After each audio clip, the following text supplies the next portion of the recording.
RT readers. I'm Sarah MacLean, author of One Good Earl Deserves a Lover, and I am so excited to be with you today and to introduce you to one of my favorite authors, Jennifer McQuiston, whose new book, What Happens in Scotland, is out this week.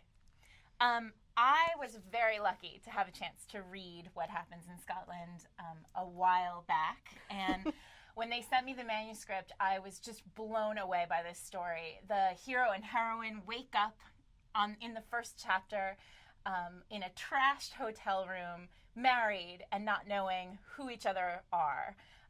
And I just was sucked in from that first moment, and I read the whole book one Saturday morning in bed, and it was so much fun.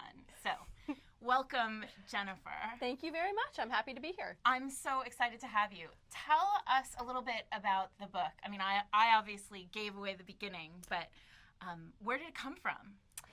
Well, I turned the big 4-0 last year. Happy birthday. Thank you so much. And I planned a Vegas birthday, and we were getting ready to go, and I started thinking to myself, what books am I going to take to read? And I'm a big historical romance reader, and I started kind of turning the wheels in my head, and I thought to myself, Scotland was kind of like the Victorian or Regency era version of Vegas, because you could just go and get married anywhere. And I kind of plotted it out right as I was planning my 40th birthday in Vegas. And so I'm so glad that you brought up plotting it out, because one of the coolest things about this book is that it's told, and I don't think I've ever read a romance novel told in this fashion, but it's told over the course of one single day. 24 hours, yep, yeah. One day. And this blows my mind as a reader and a writer, because it's so emotional and it's so powerful a story. And I just can't imagine as a writer being able to tell a love story in 24 hours, and you do it so well. Could you talk a little bit about the plotting of this? How did it come together in one? Obviously, it could only happen in one day, but how did you do it? Well, I don't know that I didn't necessarily start out to have it happen only that way, but it became clear that when I started kind of putting everything down, that there would be a lot of drama around waking up married and not knowing who you were married to, and then separating and figuring out I have to actually find out who they are now and trying to figure out your way back to them. And as the book began to unfold, that drama became the drive that created the plot, and it ended up being enough to carry the book over 24 hours. Mm-hmm. And I do believe I gave them a great happily ever after, but it does surprise some people to find out it happened in only one day. Oh, it's perfect. You gave them a great happily ever after. Thank you. For sure. So the other thing that's amazing about this book is the cast of characters that you bring in. I mean, there's something really powerful about why don't you talk a little bit about how the book evolves from that first moment when they wake up married and then separate. And then I'm wondering, of course, about this great cast of characters, all the kind of funny, odd people who they meet along the way during this day. So talk a little bit about that, and then I'll ask my follow-up question. Well, it became really clear to me that if they separated and they were going to spend a great deal of time trying to figure out how to get back together, that they were going to need a great supporting cast of characters to lead them on that journey. And of course, they separate to find out what's happened. Well, they separate because they're really freaked out about she separates because she's freaked out about the fact that she's woken up and she has no idea who this man is, and she can't remember what happened the night before. And he can't remember either for other reasons. And but both of them have very important reasons to find the other after they separate. She realizes that he is going to control her fortune if she stays married to him. He thinks she stole all his money because it's gone missing. And so they're both setting out to try to figure out who the other person is and how to find them, but they can't do it on their own. They can't remember what happened. So they reach into this pretty diverse cast of secondary characters who actually let it be very humorous as the plot unfolds. And I think that I couldn't have done it without those secondary characters. And so this is, of course, the classic question that all writers get asked. How much of those kind of quirky secondary characters comes from people you know and your real life? I don't think think any of them Really? did. You know, I have a really vivid imagination. That's probably why I've gravitated toward this amazing field of writing romance. But I would be hard-pressed to identify any one secondary character in here as somebody that, like, I know. So I just sort of invented them. So this is your first novel. This is your debut. How exciting is this week, this time? Well, I feel a little bit like I've woken up married. I actually, it has been an amazing journey. It's a dream come true. I actually wrote several novels before I actually got one published, but I'm so glad it was this one. This was the right book to debut with. And tell us, so you've written, how many books are under your bed? 4 other books. And no one will ever see. Well, I'm sure, considering this book, I'm sure they're all amazing. So I hope some of us do get to see them eventually. But tell us a little bit about how you've come to this place. So you've been writing forever. What was it about this book that made you think this is it? You know, I started writing in 2009 mainly as a creative outlet. I have sort of a very dry scientific day job. And, well, it's not dry, but it's a scientific day job. And so I just kind of realized I was reading a lot of romance and I wanted to see if I could write it. And so I just started playing around with it in 2009 and I turned out 4 books in the space of that time. And I was all these creative ideas were flowing and I realized I was getting better with every book, but it was part of my learning process to write them. But I knew that this book was something different when I started it. It was a very high concept plot. The characters just kind of grabbed me from the beginning and didn't let go. And I wrote this book over about a 2-month period. Wow. Yeah, I can't do that again. It does not work the same way after that. But. No, that's amazing. So the thing about this book that I think I love so much about this book, as you know, but I think that there's something really powerful about your heroine. As you know, I love the unusual heroine. Strong I heroines. love the sort of strong, quirky, not always quirky, but always strong, always proactive, always really powerful heroine. And I feel like you've really done that beautifully here. And I wonder if you could talk a little bit about how you craft an amazing heroine.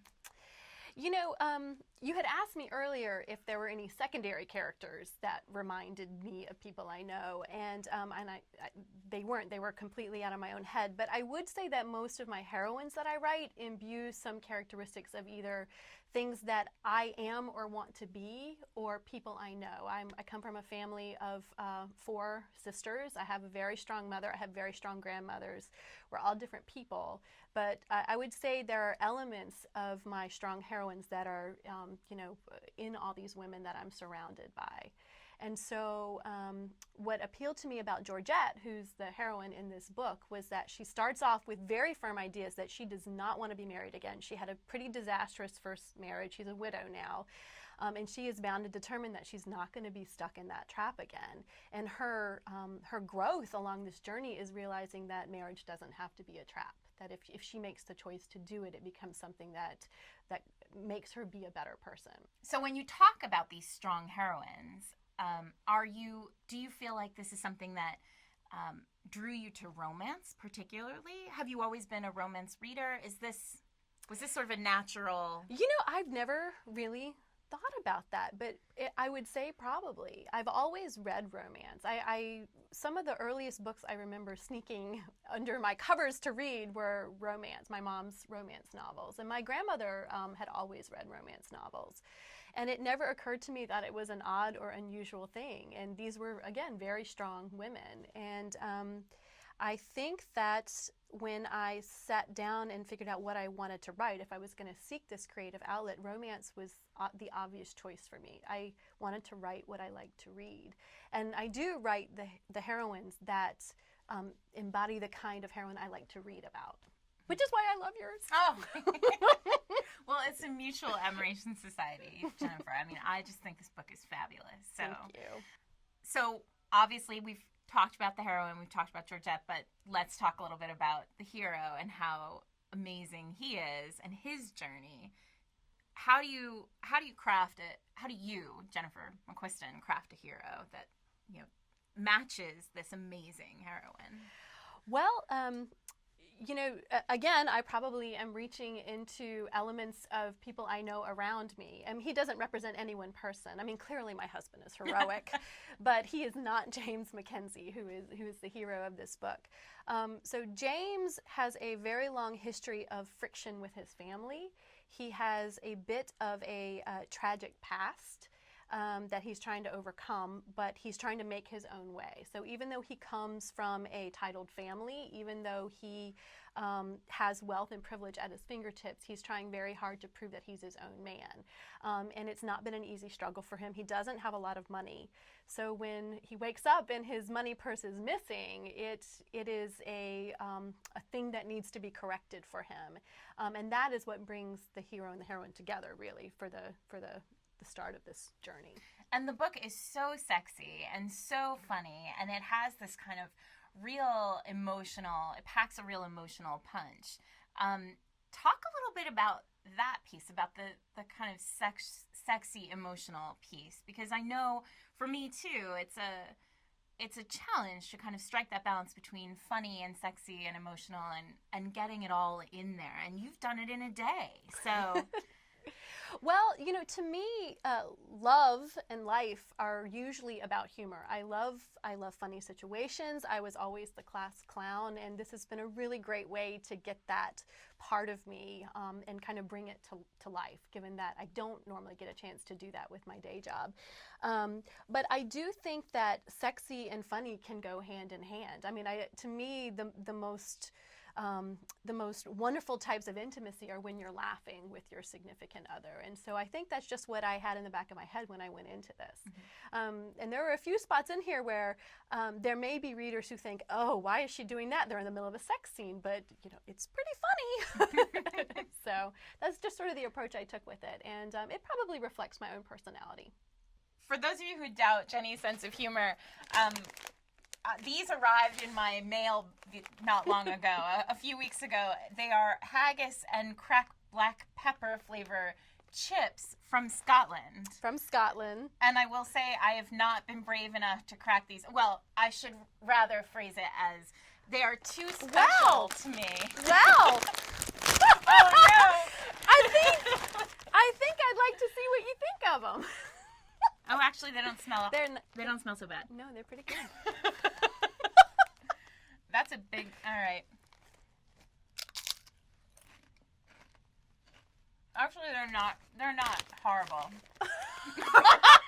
With the ringing endorsement like that. From Sarah MacLean, Mackey's of Scotland, haggis chips. Okay, awesome. So let's talk about Scotland. Why Scotland? Is it the haggis? It is not the haggis. Set this down over here. It's not even the kilts. My hero does not wear a kilt once during the book.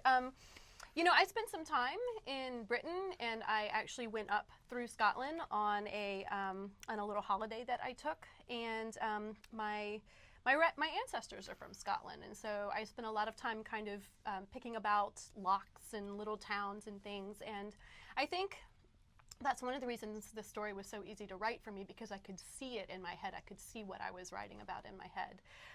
But the real reason it's based in Scotland is because of the Vegas connection. It couldn't have really happened anywhere else. I think a lot of people, when they hear, wait a minute, you have a historical romance where they wake up married, that could never happen. They have to post the banns, or they have to get a special license, or they have to do something, and that wasn't true in Scotland. Mm-hmm. You could wake up married. That's the fun part about writing historicals, is being able to shock everyone with what was true. Yep, and to be able to deflect that criticism and say, no, wait a minute, irregular marriages were a part of the fabric of Scottish society. So what comes next?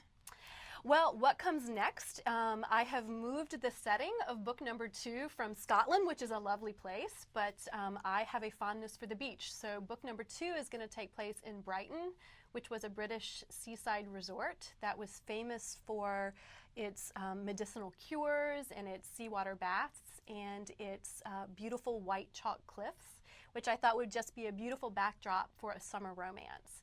And this particular book has been not a joy to write. It was actually fairly painful to write, but I think it's because the relationship between my hero and heroine is a kind of a tortured relationship, and I'm very pleased with where they've gone with this relationship. I just wrote the end this morning, actually. Congratulations. Thank you. But we can still expect that trademark McQuiston humor and sexy, rompy excitement. Yes, there is a lot of sexy, rompy excitement, and I don't think I could write anything that did not have humor in it, actually. So even though there are parts of this that go down a slightly darker and angsty road, there's always humor underlying it, which is what I find joy in writing. Jennifer, thank you so much for coming to New York and hanging out for the morning and talking about your new book. It's been my pleasure. Oh, Absolutely. It's such a great book. I'm so Thank you. excited. I'm Sarah MacLean, and you all have been here with Jennifer McQuiston and me talking about her new book, What Happens in Scotland. It's a sexy, funny, rompy read, and you're going to love it, so check it out. Thank you so much for joining us. Thank you.